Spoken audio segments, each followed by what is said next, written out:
Assalamualaikum students. I hope all of you are fine and doing well. अच्छा जी, अब हम वीक 14 के लेक्चर आज स्टार्ट करेंगे, ठीक है। लास्ट वीक इसमें हम क्या देखेंगे, हम देखेंगे डाटा असेंबली में जो हमने डाटा टाइप्स के कॉरेस्पॉन्डिंग जो भी वेरिएबल्स आइडेंटिफायर्स हम बनाएंगे वो कैसे स्टोर होंगे रैम के अंदर, उनकी ऑर्गेनाइजेशन क्या होगी, ठीक है। लास्ट वीक की क्या चीज़ें हमने पढ़ी थी, हमने बेसिक एलिमेंट्स देखे थे कि कौन कौन से असेंबली लैंग्वेज के एलिमेंट्स हैं बेसिक। उसमें इंटीजर देखे थे, कांस्टेंट और एक्सप्रेशन इंटीजर्स की देखी थी, फिर हमने रियल नंबर्स देखे थे, फिर स्ट्रिंग देखे थे और कीवर्ड्स वगैरह की एग्जांपल्स देखी थी। फिर हमने देखा था एक इंस्ट्रक्शन के कौन कौन से कंपोनेंट्स होते हैं। फिर हमने एक एग्जांपल प्रोग्राम देखा था जिसमें ऐड और सब्ट्रैक्ट की इंस्ट्रक्शन यूज हो रही थी, और हमने बताया था हमारे प्रोग्राम के बेसिकली कौन कौन से कंपोनेंट होंगे, उसका टेम्पलेट क्या होगा। फाइनली हमने देखा था असेंबल, लिंक और एग्जीक्यूट की साइकिल जो है वो असेंबली लैंग्वेज में कैसे यूज होती है।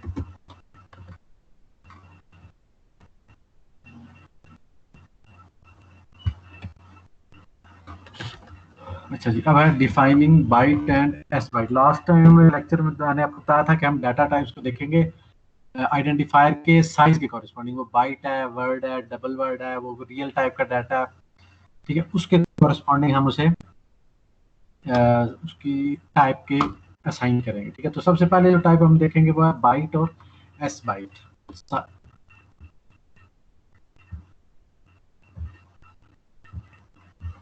ठीक है। बाइट 8 बिट्स को कहते हैं और एस बाइट से मुराद होगा जो डाटा हमारे पास वो साइंड है 8 बिट्स में, ठीक है।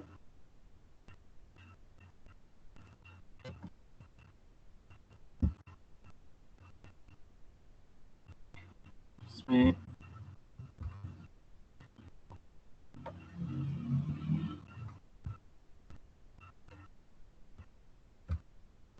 सबसे पहले एक पहला आइडेंटिफायर जो क्रिएट हुआ हुआ है बाइट वैल्यू 1 के नाम से।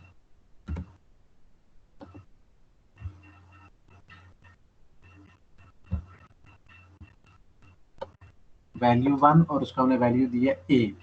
फिर वैल्यू 2 मैंने बाइट का एक वेरिएबल क्रिएट किया, उसको वैल्यू दी है 0। फिर मैंने एक वेरिएबल क्रिएट किया वैल्यू 3, उसको वैल्यू दी है 255, ठीक है। अब ये रैम में स्टोर कैसे होंगे, ए जो है वो उसके आस्की कोड की शेप में स्टोर होगा,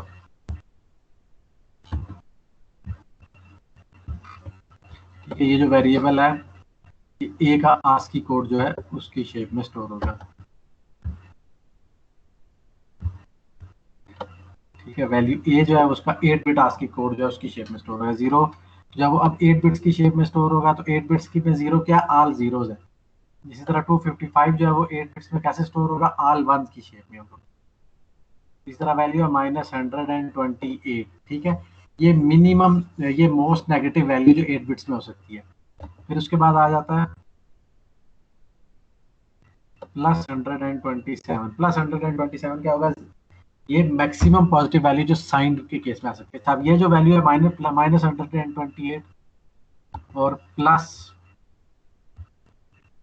ये एस बाइट में देखें -128 एस बाइट में, और ये एस, इसका मतलब ये जो सीक्वेंस हम स्टोर करेंगे, बाइनरी वैल्यू जो हम स्टोर कर रहे हैं ये साइंड वैल्यूज, इनको हम साइंड के तौर पे ट्रीट करेंगे। और लास्टली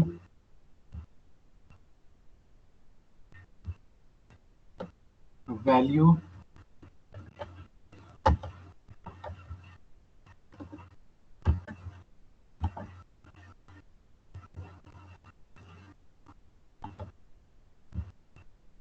लास्टली जो आप एक अब एग्जांपल देखें,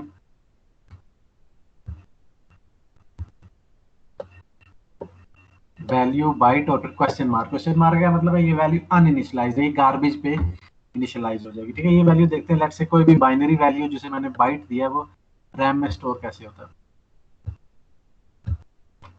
मैं लिखता हूँ वेरिएबल 1 का बाइट और मैं वैल्यू देता हूँ इसको 32, ठीक है। अब ये रैम में कैसे स्टोर होगा, 8 बिट। अब ये वैल्यू क्या है, 8 बिट्स। ये लेट्स से हमारी रैम है,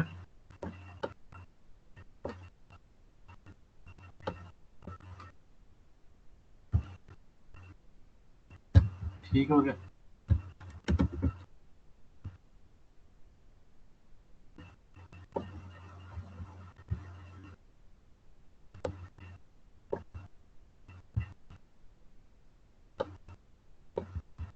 मैं रैम और उसके डिफरेंट एड्रेसेस को शो करने की कोशिश कर रहा हूँ। ठीक है, अब ये लेट्स से पहला एड्रेस है।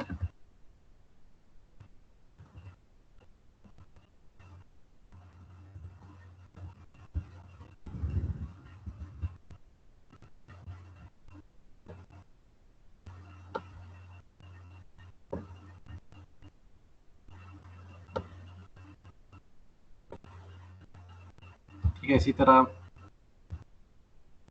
ये दूसरा एड्रेस आ जाएगा। उसके बाद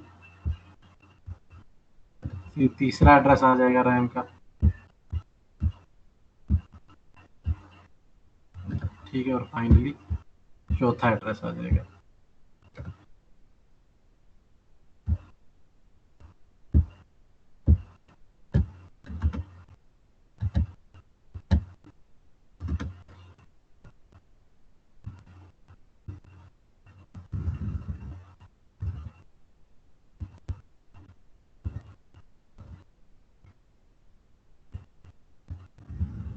मैंने एक सैंपल बनाने की कोशिश की है रैम का।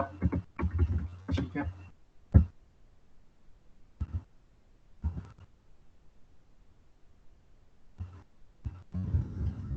अब इसमें से वेरिएबल 1 बाइट 32, इसका क्या मतलब इनमें से कोई एक एड्रेस जो है वो लेट्स से रियल मोड का कोई आपके जो डाटा सेगमेंट का कोई पोर्शन है रियल मोड में, उसका उस मेमोरी लोकेशन को नाम मिल जाएगा वेरिएबल 1। मैं अज्यूम करता हूँ लेट्स से एड्रेस 3 को हम वेरिएबल 1 नेम दे देते हैं।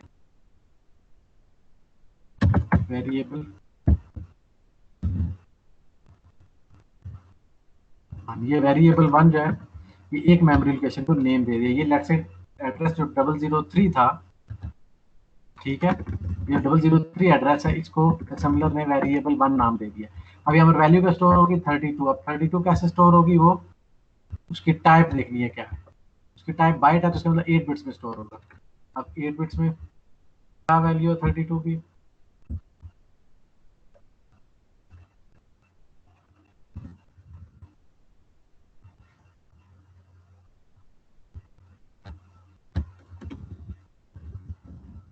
8 बिट्स में 32 की वैल्यू आप देखेंगे क्या है। मैंने ये 8 जीरोस लिखा है।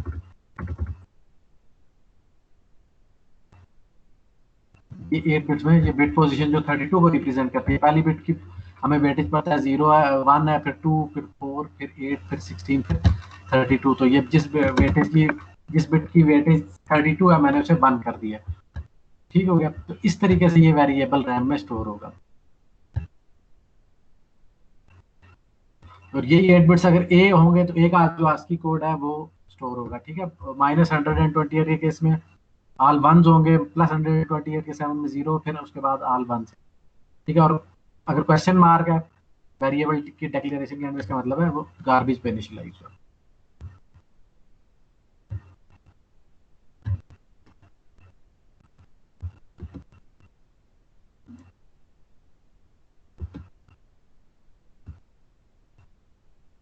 अच्छा, अगर वेरिएबल, अब अगली एग्जांपल आ जाती है वेरिएबल्स की। ठीक हो गया।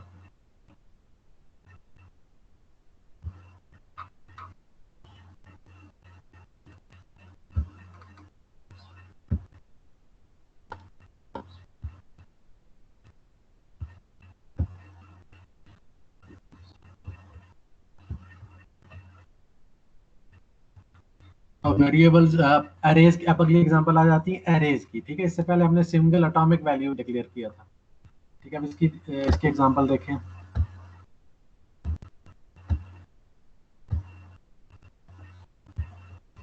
ये है लिस्ट 1 बाइट 10 20 30 40। अगर मैंने लिस्ट 1 बाइट 10 लिखता सिर्फ,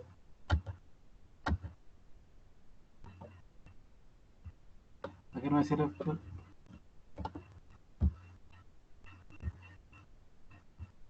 लिस्ट 1 बाइट 10 लिखता तो क्या होता, 10 वैल्यू जो 8 बिट्स की शेप में लिस्ट 1 मेमोरी लोकेशन पे स्टोर हो जाती। ठीक है, अब क्या है 10 के आगे फिर मैंने 3 वैल्यूज और दी हैं कॉमा सेपरेटेड। ठीक है, तो ये 10 20 30 40, तो ये 4 वैल्यूज का एरे है। तो ये एरे टोटल रैम में स्पेस कितनी ऑक्यूपाई करेगा, 4 बाइट्स। ठीक है, रैम में देखते हैं ये कैसे स्टोर होगा। ये 4 एड्रेसेस लेगा।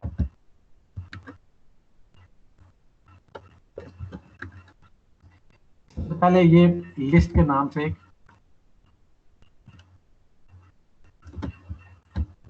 सबसे पहले तो एक मेमोरी लोकेशन होगी लिस्ट।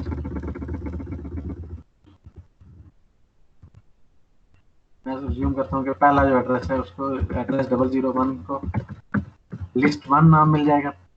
ठीक है, अब वहां पर क्या लिस्ट पे क्या वैल्यू स्टोर होगी 10।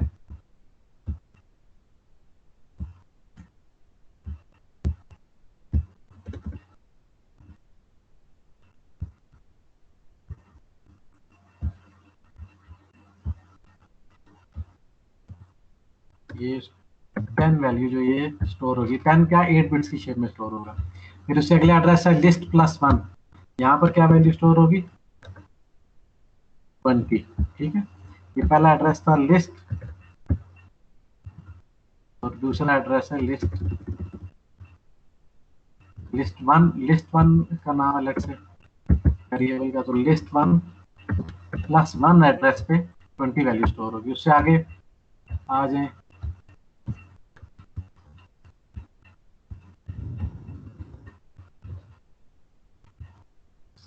तो वैल्यू 30 जो है लिस्ट 1 +2 एड्रेस पे स्टोर होगी। और फिर फाइनली जो वैल्यू है 40 तो 84 का। तो इस तरह एक पूरा एरे स्टोर हो जाएगा।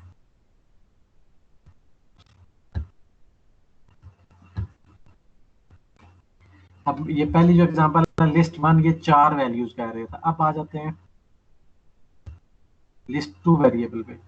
लिस्ट 2 वेरिएबल को देखें, ये मैं हाईलाइट कर रहा हूँ। इसमें 3 लाइनों में मैंने एरे लिखा है, ये 10 20 30 40 50 60 70 80 80।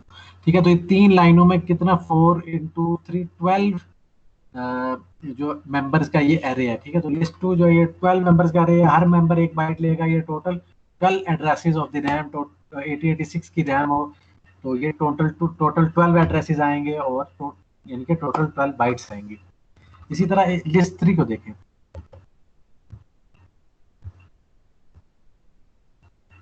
लिस्ट 3 वेरिएबल को देखें, इसमें बाइट टाइप इसमें जो एरे बना है वो 4 वैल्यूज है। पहली जो वैल्यू अनइनिशियलाइज्ड है, दूसरी डेसिमल वैल्यू है 32। ठीक है, ये 32 को देखें डेसिमल वैल्यू है, फिर 41 जो है ये हेक्साडेसिमल है, और उसके बाद फिर फाइनली बाइनरी वैल्यू है। तो अनइनिशियलाइज्ड यानी कि, और इसमें कैरेक्टर भी हम लिख सकते हैं। अगली एग्जांपल में लेट्स से देखें तो एरे का एक मेंबर जो है, एक आप जैसे कि आपने C++ में देखा इंटीजर एरे है तो उसमें सिर्फ इंटीजर वैल्यूज है।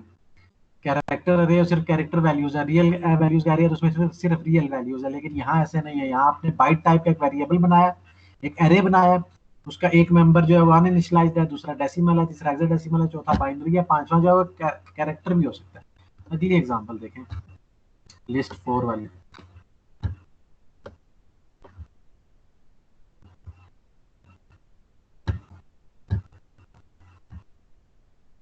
ये लिस्ट 4 वाली एग्जांपल देखेंगे, पहली वैल्यू जो है वो 0AH है।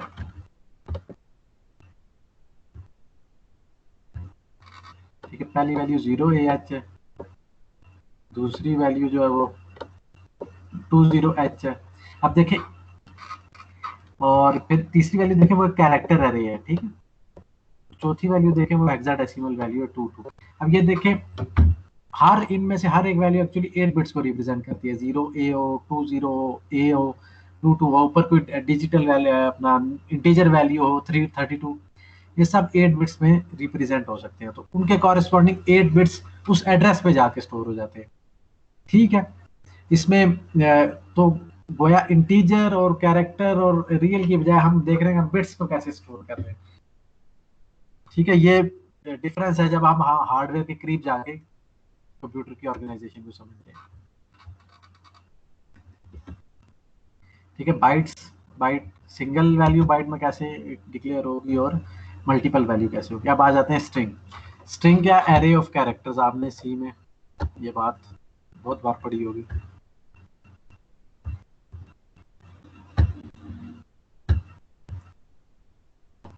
एरे ऑफ कैरेक्टर्स जो है उसे हमने क्या कहूँगा, स्ट्रिंग कहूँगा।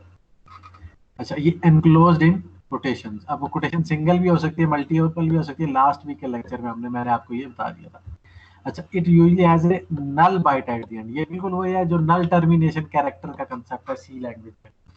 आप बैक स्लैश ऑफ जीरो लगा देते हैं हर कैरेक्टर के एंड पे, ये ताकि बता सके कि स्ट्रिंग यहाँ पर एंड हो गया। इसकी एग्जांपल देखें, इसके एग्जांपल देखें, स्ट्रिंग वन, स्ट्रिंग की टाइप आपने बाइट रखी है। इसका क्या मतलब है, हर जो कैरेक्टर है वो एक बाइट लेकर रैम में, एक एड्रेस लेकर। Enter your name double quotes के अंदर और फिर उसके बाद जीरो, जीरो मतलब एंड ऑफ लाइन। फिर आ जाता है एक एरर मैसेज डिस्प्ले कर रहे हैं, उसके एंड पे भी ये स्ट्रिंग थ्री है, इसके एंड पे बैक स्लैश ऑफ जीरो लगाएंगे। तो ए ई आई ओ यू, ये हर कैरेक्टर हमने अलग अलग सिंगल कोट में डिक्लेयर किया, इसके एंड पे एक जीरो लगा दें तो फिर ये नल टर्मिनेशन कैरेक्टर्स में आ जाएगा।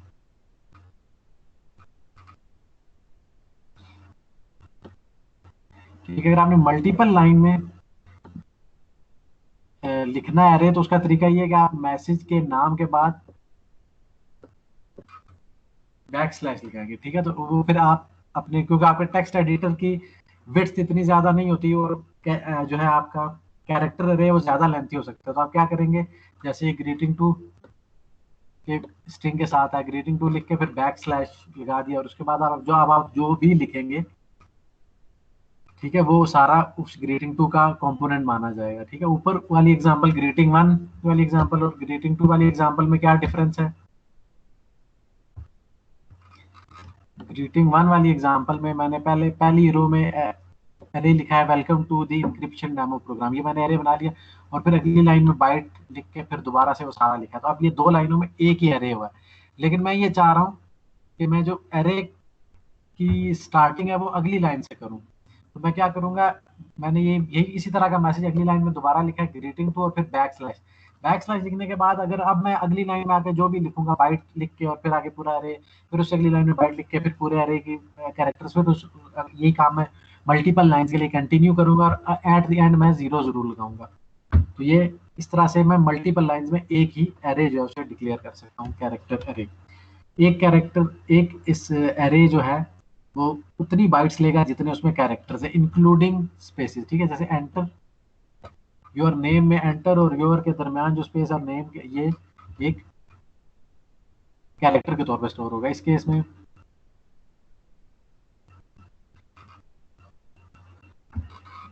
टोटल कैरेक्टर स्ट्रिंग वन के देखें तो ये 16 कैरेक्टर्स बनेंगे। ठीक है, इसमें 13 लेटर्स हैं, दो स्पेसिस है और एक जो है वो जीरो है, जो end of null termination character के तौर पे काम कर रहा है। ठीक है, तो अब ये देखें, स्ट्रिंग वन जैसे मैंने डिक्लेयर किया डबल कोट्स के अंदर, और स्ट्रिंग थ्री जैसे मैंने डिक्लेयर किया एक एक कैरेक्टर करके, तो ऑब्वियसली स्ट्रिंग वन जो है वो इजी मेथड है स्ट्रिंग थ्री से।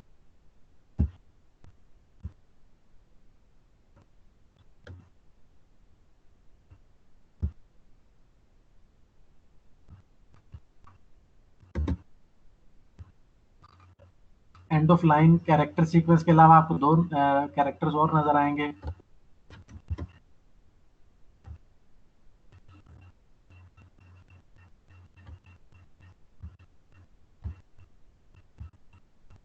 ये हमने लैब में प्रैक्टिस कर चुके हैं, एक जीरो डी और एक जीरो ए। जीरो डी क्या करेगा, वो नेक्स्ट लाइन पे लेके जाएगा, और जीरो ए क्या करेगा, start of the next line पे लेके जाता है। ठीक है, ये चीज हम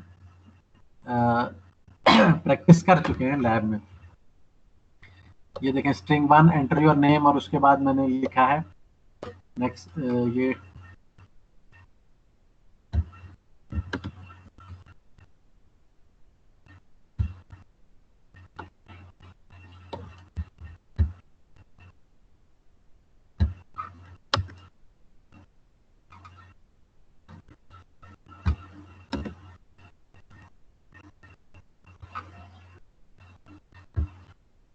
स्ट्रिंग की डेक्लेरेशन में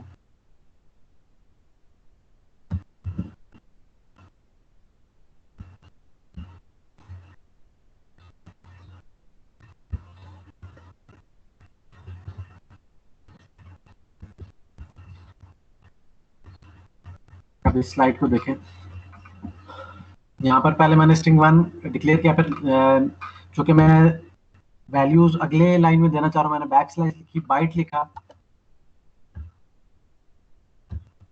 अब देखें बाइट एंटर योर नेम, इसके पास जीरो, मैं ही चाह रहा हूँ जब ये मैसेज यूजर के सामने डिस्प्ले हो तो एंटर योर नेम पहली लाइन में और enter your address next line में।